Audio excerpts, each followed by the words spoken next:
Our story unfolds as the morning suns rise over the plains of the Kildare. The village of the Red Rock Doggarts bustled as its people enjoyed a commerce and a quiet life of respectable proportions. Women, children, and men thrived quite happily in Red Rock Township. The Doggarts were a proud and happy people, and their children laughed and danced quite happily in the square. In the still of the late morning, a mule-drawn cart pulls its way up from the nearby lake with a bounty of fish from the morning catch. A male doggart walks with a cart, and a dog jumps around playing and chasing crickets as it trails behind the cart. A pleasant breeze carries, and a woman atop a rolling hill, waves at the man with the mule-drawn cart. To the west stands a forest of mighty pine, thick and thriving from the generations of growth. The forest provided well for the Red Rock Township, as did the lake, as it had for generations. Today was no different, however. Today, a slow beat of drums echoed from its depths. The drums drew slow and steady in the depths of the pine, and a flock of birds shot towards the heavens as the beat drew nearer.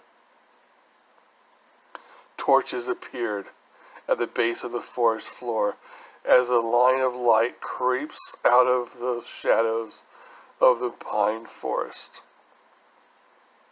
A band of raiders now stood with torches, and the sound of terror shrilled across the town of Red Rock. Invaders came and burned and scorched the earth. They came and burned the town. They came and slaughtered the unarmed men, who were all caught unaware. Too few a guard were thought necessary, as peace had covered the plains for more than several decades, until now.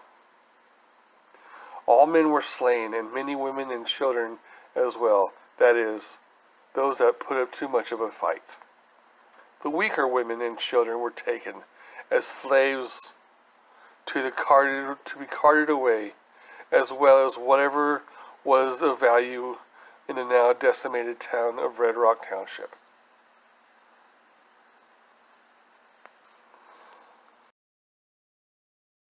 A man named Bohesus was returning on his mighty steed. His horse was laden with heavy pack, as he had come back from being away abroad under contract, under pay, and he saw that his home burned on the distant hill. He couldn't help but stare in disbelief as smoke rose into the now afternoon sky.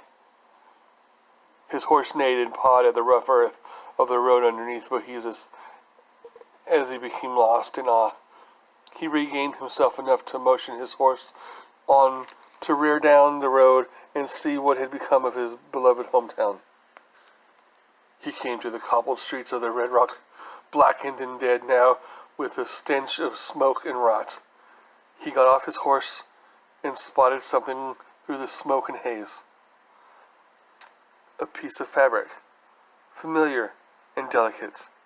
It was unnegotiably the sash of his beloved syrup. It had fallen, and it was caught in some singed branches. He scooped up the sash and breathed in.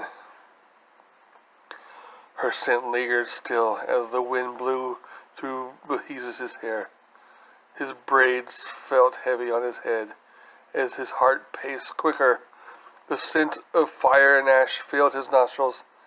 His eyes narrowed, and his breath turned deep and drawn. His muzzle twitched, and his left eye cocked slightly upward as he fixed his gaze on something that moved through the distant haze. Alright, well, that's really all the time I have for today, but For this Wednesday edition, I guess we're going to have to call it here and wrap things up for this epic struggle of Bohesus. Please join us next week as we find out what Bohesus saw.